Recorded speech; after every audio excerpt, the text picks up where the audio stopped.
अस्सलाम वालेकुम नाज़रीन, मैं हूं शेख रहमत अली। आप देख रहे हैं क्राइम टुडे न्यूज़। नाज़रीन, AIMIM के सुप्रीमो असदुद्दीन अवैसी ने मीडिया से बात करते हुए कहा कि वो कांग्रेस का साथ दे रहे हैं, क्योंकि मीडिया का ये सवाल था कि AIMIM कौन सी पार्टी को सपोर्ट कर रही है, क्योंकि अवाम कंफ्यूज है। बिहार में कांग्रेस के ख़िलाफ़ आप काम को अंजाम दे रहे हैं और तेलंगाना में कांग्रेस का साथ दे रहे हैं। आखिर मजलिस का मिजाज क्या है? इसके जवाब में असदुद्दीन अवैसी ने खुलासा किया कि वो यहाँ पर नवीन यादव का सपोर्ट करेंगे, कांग्रेस का सपोर्ट करेंगे, क्योंकि यहाँ पर इनका कोई कैंडिडेट खड़ा नहीं है और ये 3 साल का इलेक्शन है। 3 साल के बाद फिर जो इलेक्शंस होंगे तब AIMIM की जानिब से मजबूत उम्मीदवार को जुबली से खड़ा करेंगे। मज़ीद उन्होंने कई बातों का खुलासा किया।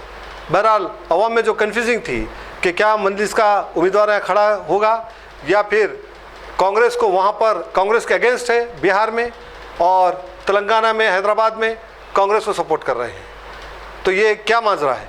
इस बात का असदुद्दीन अवैसी ने जवाब दिया। देखते सर, ये जुबली हिल्स को लेके अभी भी कंफ्यूजन है। हालांकि 2 जगह आपने हिंट दिया है लेकिन स्पष्ट नहीं बोला क्या है आपकी पार्टी में सपोर्ट कर रहे हैं आप लोग कांग्रेस के कैंडिडेट को? देखिए, जुबली हिल्स में बाई इलेक्शन होने जा रहा है और यहाँ पर मुख्यमंत्री रेवंत रेड्डी है, तो बाई इलेक्शन होने जा रहा है जिससे ना सरकार बदलेगी, ना सरकार गिरेगी, ना बनेगी। तीसरी बात यह है कि जो BRS के MLA थे जो आज इस दुनिया में नहीं है, 10 साल उनको जुबली हिल की जनता ने मौका दिया और उन्होंने उसको पूरा खो दिया। मुख्यमंत्री BRS का, ये विधायक वहाँ के हैं। आप जुबली हिल के नाम से लोग समझते हैं कि बड़ा पॉश इलाका है, ऐसा नहीं है। बहुत स्लम्स है और वहाँ पर हर वार्ड में कोई डेवलपमेंट का काम उन्होंने नहीं करवाया, बल्कि उनके दौर में कई लोगों पर तकालीफ दी गई, कई लोगों को डराया धमकाया गया और ख़ुद उन्हीं के पार्टी के कई लोग विधानसभा छोड़ के चले गए थे। तीसरी बात यह है कि डेवलपमेंट के नाम पर वहाँ पर वोट पड़ना चाहिए। चौथी बात यह है कि हम अपना कैंडिडेट नहीं खड़ा कर रहे हैं वहाँ पर, MIM पार्टी का कैंडिडेट नहीं होगा, बावजूद इसके कि 2 वार्ड में हमारे म्यूनसिपल कॉरपोरेटर कामयाब हुए वहाँ पर। और हमारा जुबली हिल की जनता से अपील यह है कि ये बाई इलेक्शन है, कोई सरकार गिरेगी ना बनेगी। हम जुबली हिल के 3,98,724 वोटर से ये अपील करते हैं कि आपने 10 साल BRS के एक उम्मीदवार को मौका दिया।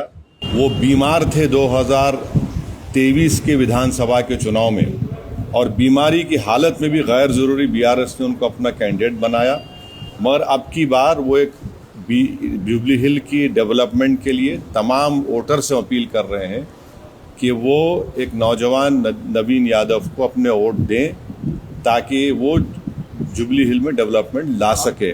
नहीं, सुन नहीं, फर्क है कैंडिडेट। सवाल ये उठ रहा है, सुन, सवाल उठेंगे, उसका नहीं है, मगर आपको पार्टी का जो फैसला है वो सुना रहा हूँ। पार्टी का फैसला यही है। और आखिरी बात, BJP का वोट परसेंटेज बढ़ गया। कैसे बढ़ा? 2023 के तेलंगाना के विधानसभा में BRS पार्टी का वोट था 37%। 4-5 महीने के बाद जब पार्लियामेंट के इलेक्शन हुए, BRS का वोट हो गया 15%। ये जुबली हिल सिकंदराबाद पार्लियामेंट कॉन्स्टिट्यूंसी में आती है। आप यकीन नहीं करेंगे कि 16,000 वोट मिले खाली BRS को, 70,000 वोट मिले BJP को, 1 लाख के करीब मिले दानम नागेंद्र को। 7 विधानसभा जो तेलंगाना के पार्लियामेंट क्षेत्र में आते हैं, 7 में से 2 पर ही जीती कांग्रेस। एक नामपल्ली जहां से MIM का MLA था और जुबली हिल्स।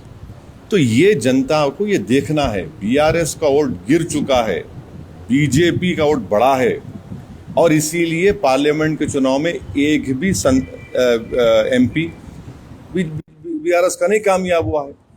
तो अभी 2.5-3 साल बाकी है सरकार को। तो इससे इसको इस तरह से आप लोग राय को पहाड़ मत बनाइए। जब विधानसभा के चुनाव 2028 में होंगे आप देखेंगे एमआईएम जुबली हिल में क्या करेगी। सर लेकिन अभी सवाल ये उठ रहा है कि आप जो है बिहार में कांग्रेस को हराने की बात कर रहे हैं, यहाँ कांग्रेस को सपोर्ट कर रहे हैं। नहीं देखिए, तो हाँ अच्छा सवाल, अच्छा सवाल है।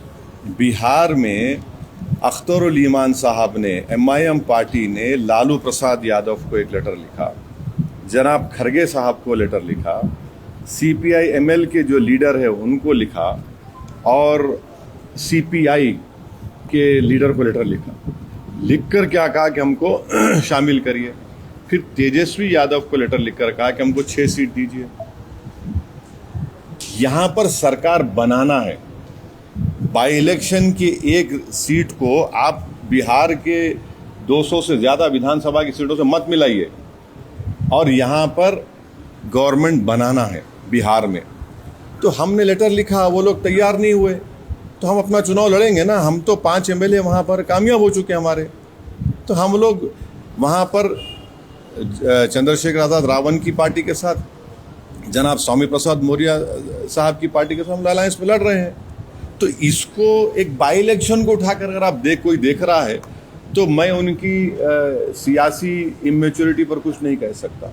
अच्छा सर, सवाल एक और है कि एक मुस्लिम कैंडिडेट और वहाँ देखिए, हमारा कोई candidate jubilee hill by election में नहीं है, और अगर कोई एमआईएम पार्टी का नाम ले रहा है कोई इंडिपेंडेंट कैंडिडेट, तो हम इलेक्शन कमीशन को लेटर देंगे। ना हमारे वीडियोस में फोटो इस्तेमाल करना, ना हमारा कोई नाम लेना, और अगर ऐसा कोई हमको बताया गया है उसका हम प्रूफ के साथ ईसीआई को अब कंप्लेन करेंगे। नहीं, आप क्योंकि माइनॉरिटी की तरफ से एक तरह से इस चुनाव में रिप्रेजेंट कर रहे हैं, उनको सपोर्ट कर रहे हैं, एक माइनॉरिटी लीडर के खड़े होने, छोड़ दीजिए ना, वो ऐसे बहुत लोग आते हैं, आते रहेंगे, उससे फर्क नहीं पड़ता। ऑफिशियली जो हमारा स्टैंड है वो बोल चुके हैं आपके सामने। अब कोई गलत इस्तेमाल कर रहा है। अब बाज लोगों को क्या होता है कि ये लोग खुद में इतनी सलाहियत नहीं होती है, तो ये गैर ज़रूरी के हमारी तस्वीर को कोई वीडियो निकाल के आउट ऑफ कंटेक्स्ट लगा देना, ये गलत है। ये